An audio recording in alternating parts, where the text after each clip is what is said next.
এখন থেকে সারা দেশে মুফতি আমির হামজার ওয়াজ মাহফিল বন্ধ। কোথাও ওয়াজ মাহফিল তিনি করতে যেতে পারবেন না। মুফতি আমির হামজাকে মাহফিল করতে দেওয়া হবে না। যেইখানে যাবে সেইখানেই মুফতি এমপি আমির হামজাকে বাধাগ্রস্ত করা হবে, লাঞ্ছিত করা হবে, এমনটাই দাবি তুলেছে, এমনটাই প্রত্যাশা করছে গণ অধিকার পরিষদের নেতা রাশেদ খান। কি আহাম্মক, সেই এমনটাই দাবি তুলেছে যে এমপি মুফতি আমির হামজাকে নাকি আর কোরআনের বাণী প্রচার করতে দেবে না। এটা একটা কথা হলো? এটা একটা কেমন কথা, কেমন সিদ্ধান্ত? অনেক কথা রয়েছে, আমরা ভুলে যাই নাই।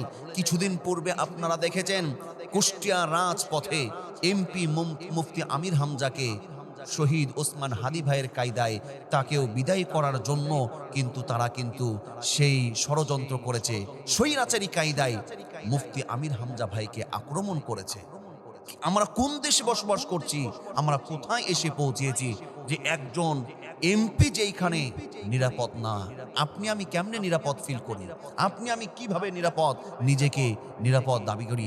আমরা বড়ই সংকীর্ণ ফিল করছি, আমরা বড়ই টেনশনের মধ্যে পড়ে আছি।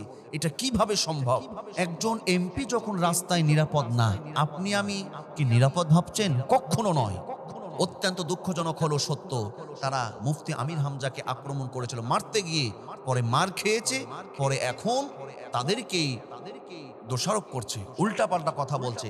কিন্তু অত্যন্ত দুঃখজনক হলো সত্য, মুফতি আমির হামজা ভাই যদি অপরাধ করে, যদি দোষ করে, বিচার আছে, আইন আছে, কোর্ট আদালত আছে, সেইখানে আপনারা বিচার নেবেন। কিন্তু আইন নিজ হাতে তুলে নেবে, পিছনে পুলিশ, সামনে পুলিশ থাকা সত্ত্বেও এই গণ অধিকার পরিষদের নেতারা, কর্মীরা কিভাবে পারল একজন এমপির গায়ে এইভাবে হাত তুলতে? আমার বুঝে আসে না।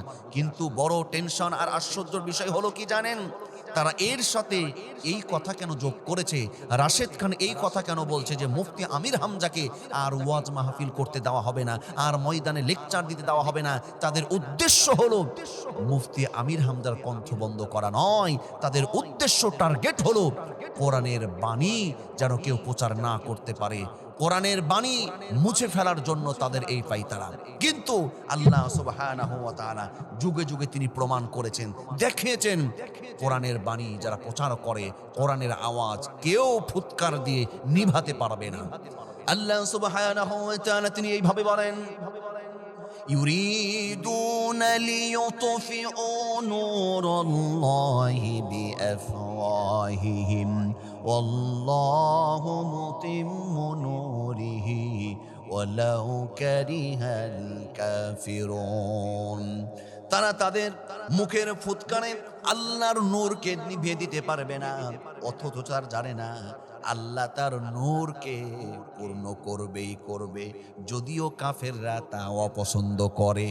কোরআনে বাধা দেওয়া, কোরআনের মাহফিলকে স্তব্ধ করে দেওয়া, এটা তো কাফেরদের বৈশিষ্ট্য ছিল।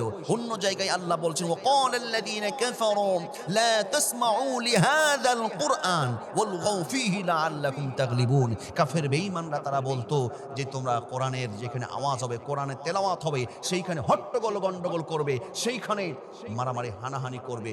কোরআনের আওয়াজ, কোরআনের তেলাওয়াত, কোরআনের বাণী যেন কেউ প্রচার না করতে পারে, কেউ না শুনতে পারে। রাশেদ খান তো সেই ভূমিকায় যাচ্ছে। অত্যন্ত দুঃখজনক হলো সত্য, একজন মুসলমানের সন্তান তিনি এইভাবে নাস্তিকতার ভূমিকায় কিভাবে কথা বলতে পারে যে আমির হামজা যেইখানে যাবে সেইখানে তাকে অ্যাটাক করা হবে, সেইখানে তাকে ধরা হবে, ওয়াজ মাহফিল শেয়ার করতে পারবে না। অত্যন্ত দুঃখজনক হলো সত্য। আমি প্রশাসনের কাছে দাবি করব, একজন এমপির উপরে এইভাবে আঘাত হানে কিভাবে, এইভাবে আঘাত আক্রমণ করে কোন সাহসে? আর একজন কোরআনের বাণী যে প্রচার করে তাকে বাধা দিবে, তাদের ফুৎকারে কোরআনের বাণী বন্ধ হয়ে যাবে, কখনো সম্ভব নয়। যুগে যুগে কাফের বেঈমানরা এই কায়দায় গেছে, কিন্তু সবাই ব্যর্থ হয়েছে। মক্কার কাফের মুশরিক বেঈমানরা আল্লাহর রাসূল সাল্লাল্লাহু আলাইহি ওয়াসাল্লামকে, সাহাবীদেরকে কত বাধা দিয়েছেন, নির্যাতিত করেছেন, খুন করেছেন, গুম করেছেন, লাঞ্ছিত করেছেন, অপমানিত করেছেন। কিন্তু কোরআনের বাণী তারা কিন্তু প্রচার করা বন্ধ করে নাই, বরং এক পর্যায়ে অসংখ্য কাফের মুশরিক কোরআনের বাণীর মাধুর্যতায় তারা মুগ্ধ হয়ে তারা কিন্তু ইসলাম গ্রহণ করেছে। আল্লাহ সুবহানাহু ওয়া তাআলা মক্কায় যখন কাফের বেঈমানরা নির্যাতন শুরু করে, নবীর অসংখ্য সাহাবী, তার মধ্যে একজন অসহায় সাহাবী হযরত বেলাল রাদিয়াল্লাহু তাআলার উপর আক্রমণ আসে। বেলালকে নির্যাতন করে, তাকে উত্তপ্ত বালির উপরে চিৎ করে শুইয়ে দিয়ে তাকে ঝলসে দেয়, রক্তাক্ত করে। তারপরেও বেলাল ধৈর্য ধারণ করেছে। আহাদ আহাদ আল্লাহর স্লোগান গাওয়া তিনি বন্ধ করে নাই।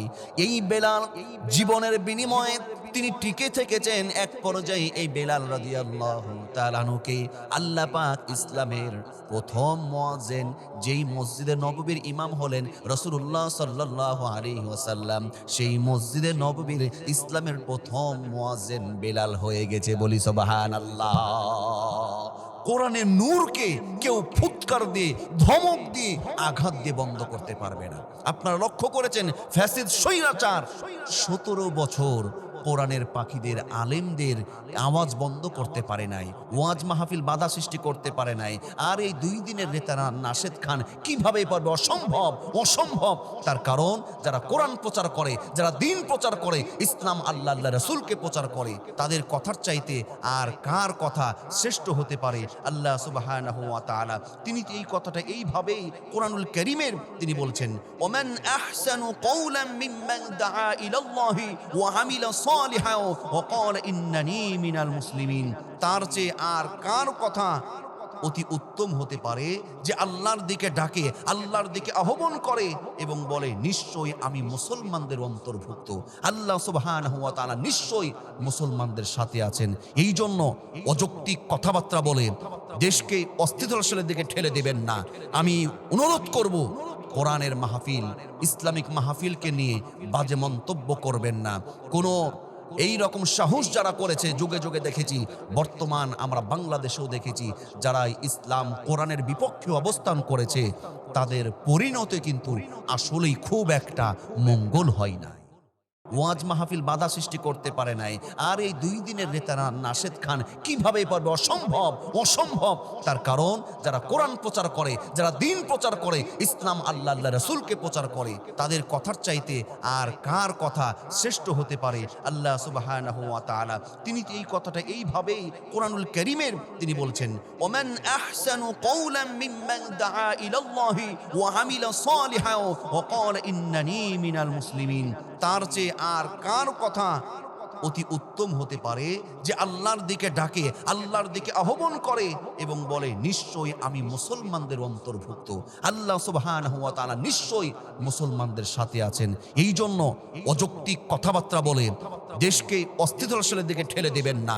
আমি অনুরোধ করব, কোরআনের মাহফিল, ইসলামিক মাহফিলকে নিয়ে বাজে মন্তব্য করবেন না। কোনো এই রকম সাহস যারা করেছে, যুগে যুগে দেখেছি, বর্তমান আমরা বাংলাদেশেও দেখেছি, যারা ইসলাম কোরআনের বিপক্ষে অবস্থান করেছে, তাদের পরিণতি কিন্তু আসলেই খুব একটা মঙ্গল হয় না।